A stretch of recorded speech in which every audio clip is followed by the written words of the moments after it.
આજ સુધી ધાનેરા તાલુકા માટે શું યોગદાન આપ્યું છે મને એ લોકો જણાવે. અને ઘણા લોકો એમ કહે છે હરજીવનભાઈ તો ગમે તેમ બોલે, એની ઉંમર થઈ ગઈ છે. સાહેબ, આજે બાલ્યકાળથી હું જ્યારથી સમજણો થયો ત્યારથી મને એક મારી આખા જીવનની હિસ્ટ્રી મને યાદ છે. કોઈ ભૂલ ભૂલામણી થતી નથી. જે કંઈ બોલું છું હું મારા બિલકુલ શુદ્ધતાથી બોલું છું. પણ વિરોધ કરવાવાળા લોકો છે એ ખરેખર ખોટો વિરોધ કરે છે. હમણાં રાજનભાઈ કહ્યું કે લગભગ તાલુકા બહારના લોકો છે. સાહેબ, માવજીભાઈ દેસાઈ એમ કે શરમ આવવી જોઈએ એમને આવા શબ્દ બોલે છે. તો હું તમને કહું છું કે તમે ડીસા તાલુકાના વતની છો. ડીસા તાલુકામાં તમારો ધંધો રોજગાર ચાલે છે. તમે ધાનેરામાંથી જાતિવાદનું ઝેર રેડીને અહીંયા તમે ચૂંટાયા છો. તમે એમ કે તમે આજ સુધી જાતિવાદનું ઝેર રેડ્યું તો એ તમને શરમ નથી આવતી? હરજીવન પટેલે ક્યાંય ખોટું કામ કર્યું નથી જેના કારણે મને શરમ આવી જોઈએ. આજ સુધી ધાનેરાના તાલુકા માટે મારાથી જે બન્યું મેં યોગદાન આજ સુધી આપ્યું છે.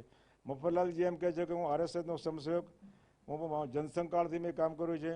તો હરજીવન પટેલ 1964માં પાલનપુરમાં જ્યારે હીરાનો કારખાનો ચાલુ કર્યું ત્યારથી આરએસએસમાં જોડાયેલો સ્વયંસેવક તરીકે મેં કામ કર્યું. 1968માં બનાસકાંઠા જિલ્લામાં જનસંઘની સ્થાપના થઈ ત્યારે હું જનસંઘમાં કામ કર્યું છે લેખરાજ બચાણીને બાકી બધા લોકો સાથે.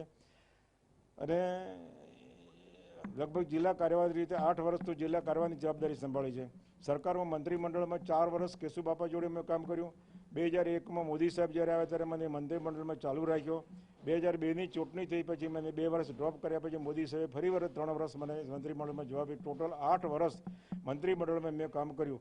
એમાંથી ધાનેરાની જનતાને મારાથી બને એ બધુંનું કોઈ પણ માણસ મને રસ્તામાં જો મળ્યો હશે તો મેં ગાડી ઊભી રાખી એમને કહ્યું છે બોલો શું કામ છે. ભૂતકાળમાં જ્યારે અહીંયા થરાદની ધાનેરાની અંદર વીજળીની બહુ કટોકટી હતી ત્યારે એક અધિક્ષક ઇજનેર તરીકે મિસ્ટર ચૌધરી કરીને હતા. મને કહ્યું કે હરજીવનભાઈ તમારા ધાનેરા માટે ભવિષ્ય બહુ મુશ્કેલી સર્જાશે વીજળી માટે, એટલે તમે થાવડની અંદર ગમે તેમ કરીને 220 kV સ્ટેશનનું ઉદ્ઘાટન કરો. એ વખતે સૌરભભાઈ પટેલે જ્યારે વીજળી મંત્રી હતા એમના દ્વારા મેં ભૂમિપૂજન કરાવીને એક પાળીઓ ઊભો કર્યો તો લોકો હસતા હતા કે હરજીવન પટેલે જોઈએ પાળીઓ ઊભો કરાવ્યો છે. સાહેબ, આપ જુઓ છો કે તમે ધાનેરાની અંદર 220 kVનું સ્ટેશન નહીં, સમગ્ર ગામડે 66 kVના સ્ટેશન બની અને એ દરેક ગામડાના ખેડૂતોને આજે વીજળી મળી રહી છે. અત્યારે જે વિરોધ થઈ રહ્યો છે ધાનેરા બનાસકાંઠામાં રહેવાની માંગ સાથે જે વિરોધ પ્રદર્શનો થઈ રહ્યા છે, ઇન્ટેન્શનલી ઇરાદાપૂર્વક કોઈ વિરોધ કરી, શાના માટે વિરોધ કરી મને સમજણ નહીં પડતી.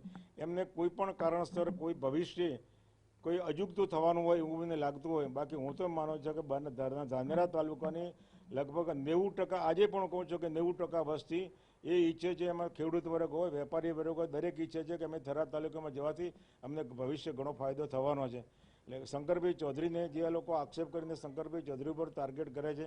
શંકરભાઈ ચૌધરી ચૂંટણી જ્યારે થરાદની લડતા ત્યારે કહ્યું હતું કે થરાદને વિભાજન થશે ત્યારે હું જિલ્લો બનાવીને રહીશ. એમને થરાદ તાલુકો બનાવ્યો, એમને વચનપોથી પાળ્યું છે અને ધાનેરાને પણ થરાદમાં સમાવ્યો છે. શંકરભાઈ ચૌધરીનો આપણે આભાર માનીએ.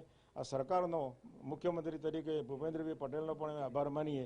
એટલે ખૂબ ખૂબ ધન્યવાદ દરેકને. થેન્ક યુ, આભાર.